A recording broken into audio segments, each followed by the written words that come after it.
Pessoal, aqui é o Alexandre, sou CEO da Beer Pass e hoje eu estou aqui com o Felipe da Beer Business e vou pedir para o Felipe se apresentar e contar um pouquinho do negócio dele. Sou o Felipe Bortolini, sou sócio da Beer Business, consultor, também sou atualmente presidente da Associação Gaúcha de Micro Cervejarias e a Beer Business ela é uma empresa, uma consultoria, onde a gente trabalha com consultorias e cursos voltados aí para o mercado cervejeiro, onde a gente apoia quem está querendo entrar no mercado ou quem já está no mercado a começar ou a melhorar seus negócios. Então, toda a parte de plano de negócio, o registro no mapa, desenvolvimento de receitas, o dimensionamento da fábrica, equipamentos, tudo isso a gente consegue apoiar de ponta a ponta com nossos especialistas ou então com parceiros que a gente indica e apoia, como a Beer Pass aí, que é nosso parceirão nessa parte do autoatendimento.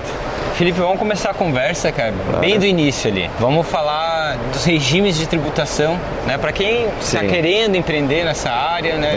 Da cervejaria, como é que funciona isso? Quais são os mais vantajosos para uma cervejaria?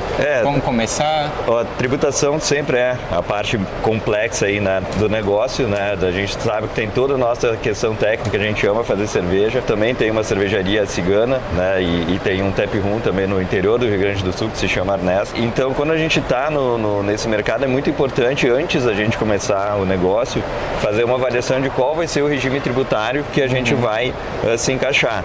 Então, obviamente, para quem está começando, né, o Simples é a melhor opção. Sim. Com certeza ele veio para ajudar muito as microcervejarias, ele reduz bastante a carga tributária, acaba realmente viabilizando, né, o pessoal que está começando, mas o Simples a gente tem alguns problemas, né, que é a questão, principalmente a questão do limite de faturamento, né, que o teto de faturamento do Simples é 4,8 milhões de reais por ano. Por mais que pareça um número grande, quando uma cervejaria começa a aumentar ou crescer muitas vendas, ou mesmo um brewpub, porque tem a cerveja e tem a gastronomia junto, o limite ele é bastante baixo.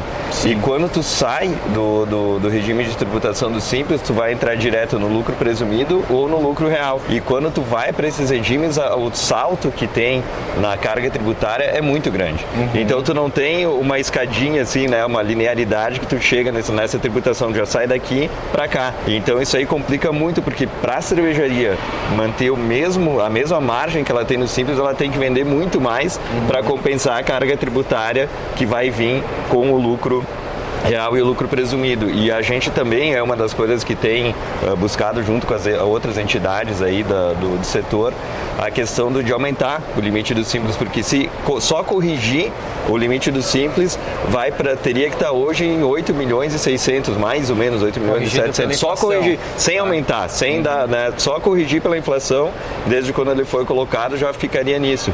Então se conseguisse isso, ajudaria muito, né, porque daí a cervejaria sem um espaço maior, mas como a cerveja foi aumentando o valor também, né, com a inflação, o que acontece? Cada vez cabe menos cerveja dentro dos 4,8 milhões e menor ficam os negócios que tem que se colocar. E isso chega num ponto que a gente estava fazendo uma consultoria para um cliente e a gente estava tentando achar formas de como fazer ele faturar menos para não passar do limite do Simples. Como a gente conseguir enxugar o negócio, era um brewpub, ele tinha capacidade de investimento, tinha um lugar que era bastante amplo, mas se ele fizesse tudo que dava para fazer naquele espaço, ele ia estourar o limite do Simples e não ia ser viável. Acaba que o regime tributário, né, a tributação acaba sendo um limitador, então, às vezes, do crescimento. Exatamente, né? Ele acaba, esse caso aí é perfeito. Assim. O empresário tem o dinheiro para investir, tem a possibilidade de que aquele negócio cresça, mas ele não consegue porque o limite da tributação afeta. E também a gente tem em alguns estados, por exemplo, no Rio Grande do Sul, Santa Catarina, Paraná,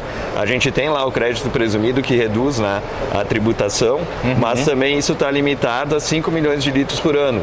Claro, já são cervejarias maiores, tem um porte maior, mas também fica naquela. Se passar desse limite, perde a questão desse crédito, né, dessa redução de imposto e viabiliza o negócio. Então também até quem tem condições de investir também vai chegar mais, né, vai chegar num teto que também fica difícil, né? E quem está então já empreendendo nesse negócio, então querendo ter uma melhor inteligência tributária, talvez até ter uma progressão tributária, né? O que ele deve fazer, o que ele deve procurar para conseguir essa estratégia de uma progressão tributária mais justa dentro do que é possível, do que já tem, né? Digamos assim. Sim, um dos serviços que a gente presta é justamente essa parte da tributação também. Temos o curso de tributação que inclusive a gente divulga junto, né? Também participaste da turma também lá. Mas o que a gente recomenda, né? A gente, para os clientes, né, já nos procuram também para fazer essa análise de como fazer essa transição, qual vai ser o impacto dessa transição quando está chegando lá no limite do Simples, porque tem que fazer uma avaliação bem aprofundada disso, porque mudam muitos aspectos, né? Quando tu está no Simples, por exemplo, tu não pode te creditar dos impostos dos insumos, né? No lucro real e no lucro presumido pode, então tem uma vantagem ali, então não é simplesmente só colocar o percentual de tributação a mais, tem algumas coisas ali que mudam na apuração e que precisam ser bem estudadas, principalmente ver qual que é o impacto que vai acontecer quando sair do regime, porque só a questão de poder aproveitar esse crédito dos insumos não compensa o quanto aumenta, né, quando vai para esses regimes aí. E claro, principalmente se está no lucro real, a empresa tem que ter uma maturidade muito grande em relação a como apropria as despesas, como registra, porque todas as despesas que tu não registrar vão aparecer como lucro que vai ser cobrado, né, por aquilo ali, ou então vão ficar com um prejuízo, enfim.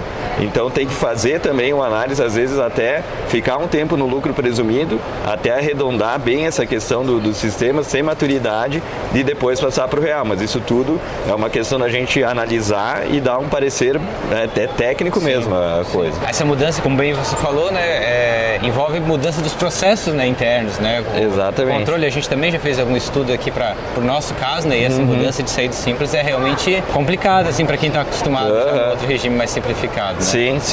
Aumenta muito a complexidade de como a coisa é feita, né? E vamos puxar um assunto aí que está bem em voga agora no momento, que é a reforma tributária. Sim. E o imposto do pecado. O que é isso? Explica pra gente aí um pouquinho da reforma e qual que é essa do imposto do pecado aí que está saindo. O imposto do pecado na verdade, é um imposto seletivo, né? Que é uma das coisas que estão sendo discutidas aí dentro da reforma, que o que acontece, né? A gente vai ter essa transição, então, né? Onde a gente vai ter o IVA e alguns produtos que são considerados que tenham externalidades, né? Tenham impactos negativos, por exemplo, na saúde, no meio ambiente, eles vão pagar mais um imposto, que é esse imposto seletivo que o pessoal tem chamado, então, de imposto do pecado, porque vai incidir sobre cigarro, sobre bebida, né?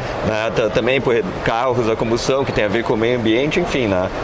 Isso a gente ainda não sabe exatamente como vai ficar essa questão do imposto seletivo, qual vai ser a carga, né, que ele vai ter ainda, né? Isso está em discussão, mas a gente está buscando, né, junto aí também com outras entidades, falando pela GM, né, a GM, a Beer Business apoia isso também, claro, mas a Febraserva, a Abraserva, né, o Sindiserve também está envolvido, né, nessa luta aí para tentar que pelo menos as micro cervejarias, quem está no Simples ou no MEI, não entre no imposto seletivo. Né? E aí, uma vantagem competitiva, né? Exato, né? Porque daí daria um alívio para as pequenas empresas, né? E outra coisa que a gente está buscando aí também é justamente que quem está no Simples, digamos, no MEI, não vai pagar o imposto seletivo, mas as outras empresas não. E tem várias cervejarias artesanais aí que já cresceram, já tem um volume, já estão no lucro presumido ou no lucro real. Então, que essas empresas, que a tributação seja feita de acordo com o volume alcoólico, né, que é a da bebida. Aí daí para cerveja seria uma vantagem, porque a cerveja geralmente é exatamente, mais baixa, né? E isso é uma recomendação da Organização Mundial de Saúde, da OMS, e em vários países, no Canadá, na Europa, até na Rússia, né? Existe essa questão do imposto ser proporcional ao teor alcoólico, e isso é o que se considera mais justo, né? Até porque é aquilo, né? Tu vai com esse imposto, ele visa desestimular o consumo excessivo, né? Então, claro, a gente sempre fala também da cerveja, né? Consumir com responsabilidade, né? Então, essa forma de tributação incentiva, né? Também uma redução do consumo. E, bem, a parte do imposto do pecado mercado ainda está em discussão, mas a reforma tributária já passou, né? Já vai. E o que vai vir? O que dá para antecipar que vai mudar com a reforma tributária em si, assim, para quem é cervejeiro e vai entrar nesse mercado? A gente vai ter, né, a questão da unificação ali dos impostos, né? Com o IVA a gente não vai ter mais a substituição tributária, vai ter um prazo aí de transição para isso e até para essa questão da entrada do imposto seletivo, né? Então, agora é o momento, né, que aquela coisa, a gente sempre está querendo que se dê um ambiente favorável para o pessoal empreender e se a gente não conseguir, né, que se reduza a carga tributária com essa reforma, que pelo menos a gente mantenha como está, né? Claro. O que a gente quer, obviamente, é reduzir, porque a gente sabe que é muito complicado, né, para as bebidas, para as cervejas, né, a questão da tributação. Então, se vai mudar, que pelo menos não piore, né? Mas o que a gente quer é realmente que melhore e dê condições para quem está, principalmente para quem está começando, né, poder dar os primeiros passos aí e ter uma forma sustentável, né, de iniciar. Claro. Bem, é muita mudança acontecendo justamente nesse momento, né? E sim. O que tu acha, assim, o que tu recomendaria, né, para quem está empreendendo ou começando a empreender nessa área, para ele poder se planejar e se preparar, né, para justamente no mercado cervejeiro e antecipar um pouco essas mudanças para quando acontecer não ser tarde demais também. Não, pois é. O que a gente sempre recomenda, né, eu sou suspeito para falar, que se faça um plano de negócio. Né? Nenhum negócio deveria começar sem ter uma análise financeira, uma análise do volume, né, de vendas, né, o que tem de custos, porque com isso você consegue, muitas vezes resolver o problema quando ele está no papel ainda, né? Se vê alguma coisa que não vai dar sustentabilidade ou tem algum problema, se ajusta o modelo de negócio, né, e se revisa a forma de prosseguir. Quando for começar, principalmente quem está começando agora, né, então fazer um plano de negócio, já fazer uma avaliação, né, de como vai ficar isso depois com a transição, né, com a reforma tributária, e para quem, né, já está no mercado também, né, pegar uma especialista. Claro, a Beer Business está à disposição para isso, mas também os contadores, né, que atendem aí têm que estar capacitados para fazer isso e dar uma visão para as cervejarias de qual vai ser esse impacto aí. O problema é que, como agora as regras ainda não estão bem claras de como vai ser, está um pouco difícil, né? A gente pode fazer algumas simulações, digamos assim, o que se espera, mas sem ter os números reais ainda está complicado. Acho que vai ter que esperar passar essa aprovação, aí a gente vai poder trabalhar de uma forma mais consistente nessa previsão, mas a gente sabe que tem um período de transição. Então, quer dizer, também vai até 2027, se eu não me engano, então até lá a gente pode fazer uma simulação com as regras atuais, porque tem bastante tempo, né? E depois aí já ver como é que fica essa transição. Legal. É importante se pensar um pouquinho no futuro, mas o agora ainda tem um tempo aí, né? Exato, não vai ser, não vai virar a chave do dia para a noite, né? A gente vai ter um tempo nessa transição. Então, e o pessoal que está querendo se planejar, está querendo estruturar talvez um plano de negócio para empreender nessa área, como é que ele faz para contactar vocês, né, para contratar o serviço de vocês? Sim, o pessoal pode contatar a gente ali pelo próprio perfil no Instagram, Beer_Business, ali o nosso perfil, ou no nosso site também, o www.beerbusiness.com.br. Ali tá as consultorias que a gente trabalha, os cursos que a gente também trabalha, e tem também o nosso blog ali, que tem vários textos, né, falando inclusive sobre a questão da reforma tributária, sobre outros assuntos que tem a ver com o negócio. Então, né, eu estou à disposição aí para conversar e ajudar quem está entrando no mercado aí para que a gente, né, para poder começar com o pé direito, né? Eu sempre conto, né, quando eu comecei a Beer Business, né, foi justamente quando eu comecei o meu negócio, não tinha, né, nenhum tipo de orientação, mal se falava sobre cervejaria cigana na época que a gente começou. Então eu dei todas as cabeçadas que tinha para dar, então não precisa que os outros passem por isso também, né? Então eu montei muito baseado na minha experiência, então a gente já sabe onde que vai complicar e como ajudar para que o pessoal não perca tempo, né? E também não invista da forma errada, e também até a própria questão, né? O dinheiro, eu sempre digo, o dinheiro para investir tu consegue com o banco, depois das coisas dar errada tu vai dar um jeito de resolver, mas o tempo que a gente perde, né? E em cima disso, os fins de semana que a gente dedica para o negócio, tudo que a gente fez esse tempo não volta mais.